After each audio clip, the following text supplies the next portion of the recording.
Hello friends, good morning. आप सभी का वेलकम मेरे यूट्यूब चैनल में। मैं श्वेता हूँ। मैं 2 हफ्ते के बाद ये वाला वीडियो अपलोड कर रही हूँ। आपको टॉपिक सामने दिखाई दे रहा है, अनुप्रमाणन अटेस्टेशन, जो कि सेक्शन 3 की ही डेफिनेशन में आपको मिलेगा। तो अनुप्रमाणन को पढ़ते समय आप लोगों को ये बात का ध्यान रखना है, पहले इसको आप बुक से पढ़ें, उसके बाद आप इसको बैरक से पढ़ें, क्योंकि अगर आपको बुक समझ में नहीं आएगी तो आपको बैरक भी समझ में नहीं आएगी। ये बात मैं पहले भी एक वीडियो में बोल चुकी हूँ। तो ये टॉपिक अपने आप में बहुत इम्पोर्टेंट है। जिस भी स्टेट्स में टीपीआई प्री और मेंस दोनों में है, वहां इससे क्वेश्चन ना बने ऐसा पॉसिबल ही नहीं है। तो प्री में भी इससे क्वेश्चन बनता ही बनता है, और मेंस में शॉर्ट नोट्स में ये आपको लिखने के लिए आ सकता है। लेकिन लॉन्ग नोट्स में भी आ जाता है, क्योंकि इसमें बहुत सारी बातें हैं। तो ये लॉन्ग में भी आपको दिया जा सकता है, शॉर्ट में भी दिया जा सकता है। और जिस भी चीज को आप जितनी बार पढ़ते हैं लॉ में, उतनी ही बार आपको उसमें नयापन और नई बातें नजर आती है। तो पढ़ते हैं। आज की हम लोग शुरुआत करते हैं अटेस्टेशन से। तो बैरक बुक और मेरा जो आपको नोट्स दिखाई दे रहा है, इससे पहले मैं आपको एक आम भाषा में समझाना चाहती हूँ कि अटेस्टेशन होता क्या है। तो अटेस्टेशन का मतलब होता है प्रमाणित करना। किसको प्रमाणित करना भाई? तो डॉक्यूमेंट को ही प्रमाणित करेंगे। जब हम यहाँ पर संपत्ति का लेन देन करेंगे तो डॉक्यूमेंट की जरूरत पड़ेगी ना। ऐसे मुंह जबानी हाथों हाथ तो हम नहीं दे देंगे बिना किसी कारण के लिए। तो डॉक्यूमेंट को प्रमाणित करने के लिए ही यहाँ पर ये दिया गया है। तो दस्तावेज का जो निष्पादी होता है, निष्पादी जिसको इंग्लिश में एग्जीक्यूटर कहते हैं, और यहाँ पर बुक में यूज किया गया है कर्ता हिंदी में। तो दस्तावेज का जो निष्पादी यानी कि कर्ता होता है, वो जो कि उस दस्तावेज को बनाता है वही व्यक्ति होता है। तो दस्तावेज को प्रमाणित करने के लिए वो एक गवाह खोजता है। एक गवाह नहीं, मतलब उसको गवाह की जरूरत पड़ती है। तो गवाह की जरूरत पड़ती है, और गवाह जब उसको प्रमाणित करते हैं तो यही प्रोसेस कहलाता है अटेस्टेशन यानी अनुप्रमाणन। और ये अनुप्रमाणन करना बहुत इंपॉर्टेंट होता है, यानी निष्पादी को अनुप्रमाणन करना ही पड़ेगा अपने डॉक्यूमेंट का, अपने पेपर का, वरना उसकी कोई वैल्यू ही नहीं है, उसकी कोई कीमत नहीं है। तो ये एक बहुत जरूरी प्रोसेस है जो कि करनी ही करनी होती है। तो मतलब एक तरीके से समझ लीजिए, तथ्य को सत्यापित करना यानी फैक्ट्स को वेरीफाई करना, यही है अनुप्रमाणन। लेकिन एक वर्ड में बोलने से तो काम नहीं चलता है ना। ये तो हमने किसी को बता दिया तो उसको समझ में आ गया, लेकिन जब तक हम उसके डेप्थ में नहीं जाते हैं, उसके कंटेंट्स को समझ ही नहीं पाते हैं। तो अनुप्रमाणन करने वाला जो व्यक्ति होता है, जैसे कर्ता और गवाह। तो कर्ता जब डॉक्यूमेंट पे हस्ताक्षर करता है, उसके बाद फिर गवाह जब डॉक्यूमेंट पे हस्ताक्षर करते हैं, तो ये मान लिया जाता है कि अटेस्टेशन की प्रोसेस जो है वो कंप्लीट हो गई है। यानी एक तरीके से कहें कि अटेस्टेशन तब कंप्लीट माना जाता है जब दस्तावेज को बनाने वाला कर्ता और दस्तावेज को प्रमाणित करने वाला गवाह दोनों ही उस पर अपना सिग्नेचर यानी साइन कर देते हैं या चिन्ह लगा देते हैं। तो ये माना जाता है कि वहां पर अटेस्टेशन हो चुका, अटेस्टेशन कंप्लीट हो गया। बैरक की परिभाषा के हिसाब से भी लेंगे तो आपको यही बात दिखाई देगी, और कुछ ज्यादा ही बातें दिखाई देगी। ये तो मैंने आपको जनरल समझाने के लिए बताया। अब आप लोग यहाँ पे मेरे इसमें अर्थ देख सकते हैं कि किसी दस्तावेज को निष्पादन करने वाले व्यक्ति के द्वारा उस दस्तावेज का निष्पादन किए जाने का गवाह बनाना, और इस संबंध में उस दस्तावेज पर अपना हस्ताक्षर करना। तो यही होता है अनुप्रमाणन, जो कि मैंने आपको आम भाषा में समझाने की कोशिश की। और भी है इसके बाद कि किसी दस्तावेज के संबंध में अनुप्रमाणित किए जाने का मतलब होता है दस्तावेज का 2 या 2 से अधिक व्यक्तियों द्वारा उसका सत्यापित करना। तो अब गवाह की जो हमें जरूरत पड़ती है, तो वहां पर कम से कम बुक में और बैरक में 2 गवाहों के लिए बताया गया कि कम से कम 2 गवाह होने ही चाहिए जो आपके दस्तावेज को प्रमाणित करते हैं। और उन लोगों में से हर एक ने दस्तावेज के कर्ता को उस दस्तावेज पर अपना हस्ताक्षर करते हुए और चिन्ह लगाते हुए देखा हो। यानी गवाह देख रहे हैं कर्ता को अपना हस्ताक्षर करते हुए अपनी आंखों से, और ऐसा देखा जाना जरूरी है कि वो जब तक देखेंगे नहीं तब तक प्रमाणित कैसे करेंगे भाई कि हाँ हमने देखा है सिग्नेचर करते हुए या कोई मार्क लगाते हुए। लेकिन इसमें एक और बात भी है, ये मैं बैरक की डेफिनेशन को ही शॉर्ट करके आपको बता रही हूँ कि दस्तावेज के जो गवाह होते हैं, जो 2 या 2 से अधिक व्यक्ति होते हैं, वो लोग कर्ता को तो देखेंगे ही देखेंगे प्रमाणित करते हुए। लेकिन एक और बात है कि व्यक्ति या व्यक्तियों को उस दस्तावेज के कर्ता की उपस्थिति में और उसके निर्देशों के अनुसार उस दस्तावेज पर अपने हस्ताक्षर करते देखे हों। जब कर्ता मौजूद नहीं होते हैं तो वो अपने साइन करने वाली जो अथॉरिटी है अपने किसी एजेंट को या अपने स्टाफ को या किसी और को भी दे सकते हैं। तो ये जो अनुप्रमाणन करने वाले जो होते हैं गवाह, इन्होंने एग्जीक्यूटर को तो देखा ही है, लेकिन साथ साथ जब एग्जीक्यूटर मौजूद नहीं होते हैं तो वो अपने बिहाफ में अपने साइन करने वाली अथॉरिटी किसी को दे देते हैं। तो वो लोग जो कर्ता के निर्देशन में काम करते हैं, वो कोई भी हो सकते हैं, जिनको भी अथॉरिटी दी जाती है, वो लोग भी इस पर साइन करेंगे। किसके बिहाफ में? एग्जीक्यूटर यानी कर्ता के बदले में साइन करते हैं। तो जो गवाह होंगे, दो या दो से ज्यादा जिनकी चर्चा की गई है, उन लोगों ने उनको भी देखा होगा। देखा होना जरूरी है। अगर वो कर्ता को नहीं देख रहे हैं तो कर्ता के अलावा जो उस पेपर पे साइन कर रहे हैं वो उनको भी देखेंगे, क्योंकि वो अपनी अथॉरिटी उनको दे चुके हैं ना साइन करने के लिए। तो वो जब साइन करेंगे तो गवाह उनको भी देखेंगे। तो दोनों को ही प्रमाणित करना जरूरी है। अगर कर्ता उस पर अपना साइन करता है तो कर्ता को देखा होना चाहिए, और कर्ता के बदले में जो व्यक्ति साइन करते हैं, चिन्ह लगाते हैं, उनको भी देखा हुआ होना चाहिए। ये बहुत इंपॉर्टेंट है इस चीज को समझना, क्योंकि ये एग्जाम में पूछता है।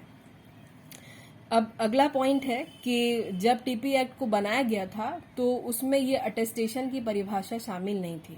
आप देख रहे हैं कि 1926 में संपत्ति अंतरण अधिनियम में संशोधन करके इसको शामिल किया गया। नेक्स्ट पॉइंट है कि अनुप्रमाणन की परिभाषा जो है उत्तराधिकार अधिनियम में जो परिभाषा दी गई है उसी के जैसी है। तो बहुत सारे एक्ट्स में जरूरी नहीं है कि एक परिभाषा एक ही एक्ट में दी गई होती है, उसकी परिभाषा किसी और एक्ट में भी दी जा सकती है। एग्जाम्पल के लिए हम सीआरपीसी का एग्जाम्पल ले सकते हैं और आईपीसी का। ऑफेंस की डेफिनेशन आपको सीआरपीसी में भी मिल जाएगी और आईपीसी में भी मिल जाएगी। तो इस तरह के क्वेश्चन भी बहुत सारे स्टेट में बन चुके हैं और बनते रहते हैं कि इसकी परिभाषा इसके अलावा और कौन से अधिनियम में दी गई है। तो वैसे ही आपको यहाँ पर भी ये बात याद रखनी है कि अटेस्टेशन सेक्शन 3 में तो डिस्कस किया ही गया है, इसके अलावा उत्तराधिकार अधिनियम में भी इसकी चर्चा की गई है। तो जो परिभाषा यहाँ है उसी के अनुरूप वहां पर भी है।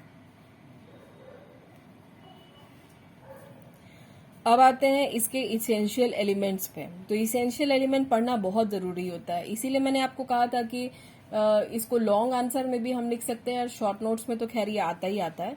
तो अगर लॉन्ग आंसर में भी लिखना चाहें तो ये काफी लंबा चौड़ा हो सकता है, ये कोई छोटा टॉपिक नहीं है।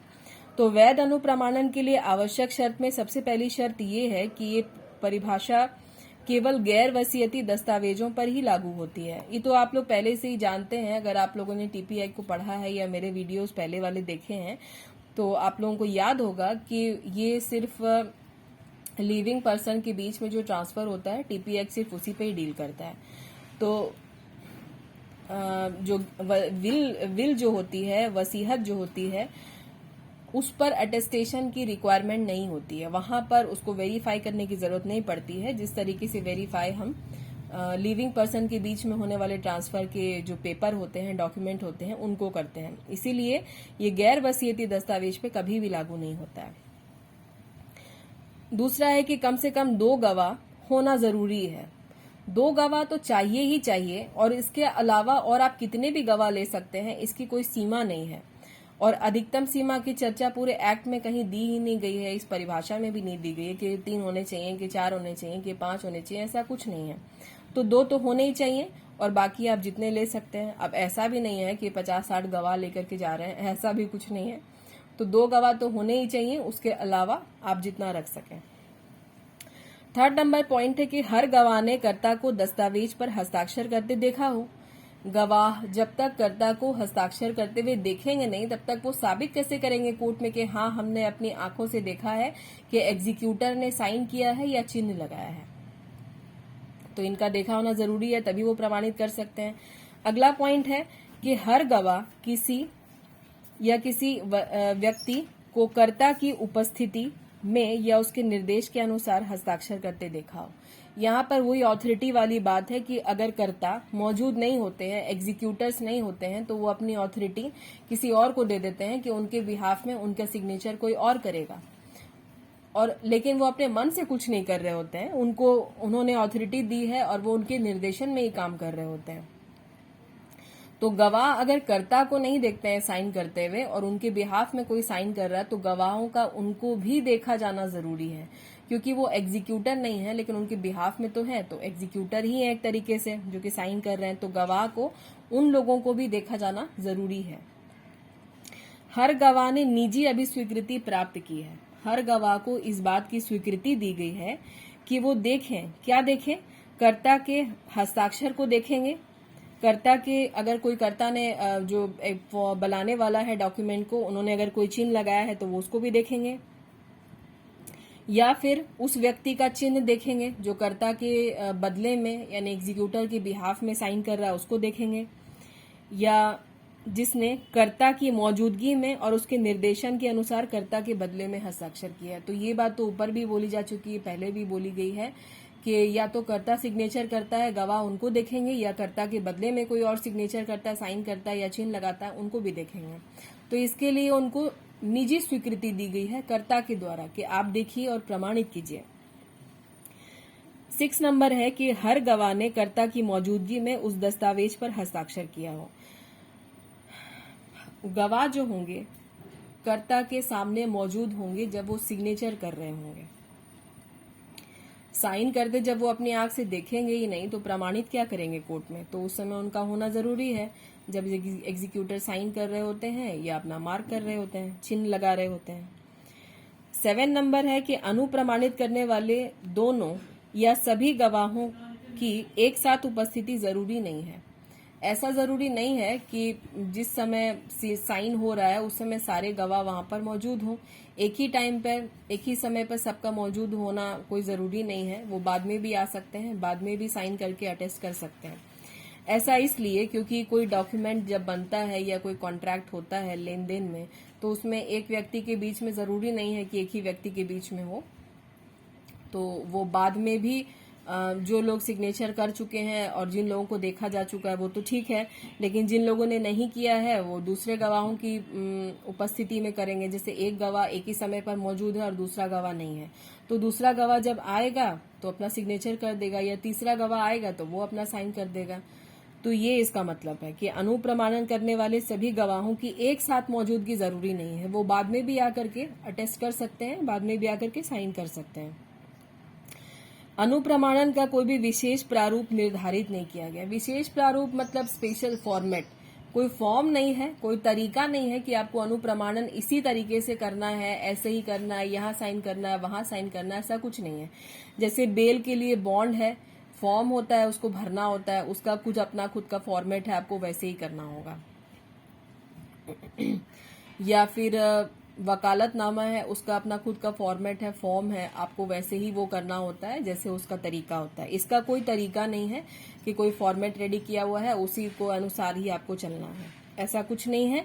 आप अपने अनुसार जैसा चाहें वैसे भी कर सकते हैं। अगला पॉइंट है अनुप्रमाणन करने वाले व्यक्ति की योग्यता, कि जो व्यक्ति अनुप्रमाणन कर रहा है, जो गवाह है, उसमें क्या खास बात, कुछ काबिलियत तो होनी चाहिए ना भाई, हर कोई तो नहीं अनुप्रमाणित कर सकता है। तो किस व्यक्ति को हम चुनेंगे, वह व्यक्ति जो वयस्क हो चुका है। तो वयस्कता की आयु मतलब कि 18 वर्ष, जो 18 वर्ष का है वो वयस्क व्यक्ति है, वो गवाह बनने के लायक है। दूसरा कि वह स्वस्थ दिमाग का होना चाहिए, साउंड माइंड होना चाहिए। तीसरा कि शिक्षित और अशिक्षित से कोई फर्क नहीं पड़ता, वो पढ़ा लिखा है तो भी वो अटेस्ट कर सकता है, वो नहीं पढ़ा लिखा है तो भी वो अटेस्ट कर सकता है, यानी गवाह बन सकता है। और लास्ट पॉइंट है योग्यता, कि जो विलेख में शामिल है अनुप्रमाणित नहीं कर सकता, कि जिस व्यक्ति का नाम उस पेपर में यानी डीड में मौजूद है, जो कि कॉन्ट्रैक्ट कर रहा है, जिसको संपत्ति का लेन देन करना है, जिसका नाम पेपर में लिखा हुआ है, वो खुद ही अपने पेपर को प्रमाणित नहीं कर सकता। क्योंकि अगर वो प्रमाणित करेगा तो वो तो हमेशा यही बोलेगा ना कि ये पेपर सारा सच है, वो तो कभी बोलेगा ही नहीं कि ये प्रमाणित हुआ है नहीं हुआ, उसको कोई शंका इस बारे में होगी नहीं, क्योंकि वो उसका ही पेपर है, वो उसका उसमें हित छुपा हुआ है, इसका इंटरेस्ट है। तो वैसे व्यक्ति जिनका विलेख में नाम शामिल है, जो खुद उस जिनके बीच में कॉन्ट्रैक्ट हो रहा है, वो अपने पेपर को कभी भी अटेस्ट अनुप्रमाणित नहीं कर सकते, यानी कि वो खुद अपने बारे में गवाह नहीं बन सकते। लास्ट पॉइंट लेकिन लीस्ट नहीं। अविधिमान्य अनुप्रमाणन का प्रभाव क्या होता है? वैसा अटेस्टेशन जो कि कानून की नजर में वैलिड नहीं है, सही नहीं हुआ है, तो उसका क्या प्रभाव पड़ेगा? तो जाहिर सी बात है, वैसा पेपर जिसका अटेस्टेशन नहीं हुआ है उसको हम कोर्ट में इन्फोर्स नहीं करा सकते, लागू नहीं करवा सकते, उससे हम अपने अधिकार की प्राप्ति नहीं कर सकते, साबित नहीं कर सकते। लेकिन फिर भी मैंने एक पॉइंट लिया है इसको समझाने के लिए कि सेक्शन 59 जो है, जो कि मॉर्गेज के यानी बंधक के चैप्टर से रिलेटेड है, उसमें कहा गया है कि कोई भी बंधक विलेख यानी मॉर्गेज डीड जो होती है वो अगर सही तरीके से अटेस्ट नहीं की जाती यानी उचित अनुप्रमाणन उसका नहीं हो पाता, तो उसे हम न्यायालय में लागू ही नहीं कर सकते, क्योंकि जब उसको वेरीफाई ही नहीं किया गया है, गवाहों ने उसे देखा ही नहीं है, अपना साइन नहीं किया है, तो वो साबित ही नहीं किया जाएगा कोर्ट में। मुझे जितना अटेस्टेशन में लगता था कि आपको बताना चाहिए उतना मैंने बता दिया। उम्मीद करती हूँ कि आप लोग को अच्छा लगा होगा। तो इसीलिए मेरी आपसे गुजारिश रहेगी जाते जाते कि आप प्लीज मेरे चैनल को सब्सक्राइब कीजिए, चैनल को लाइक कीजिए और अपने फ्रेंड्स में शेयर कीजिए। उन लोगों में सबसे ज्यादा शेयर कीजिए जिनकी लॉ की अभी शुरुआत है, जो अभी जिन्होंने अभी बेसिक से स्टार्ट किया है, जिनको बिल्कुल भी लॉ समझ में नहीं आता, उनको ABCD से ही समझाने का प्रयास किया जाएगा कि यहीं से शुरुआत होती है। बेल आइकन को प्रेस कीजिए। प्लीज कमेंट जरूर करके बताइए कि आप लोगों को कैसा लगता है वीडियो। आपसे फिर मुलाकात होगी अगले टॉपिक में, अगले लेक्चर में, अगले वीडियो के साथ। तब तक के लिए आप सभी अपना ध्यान रखिए।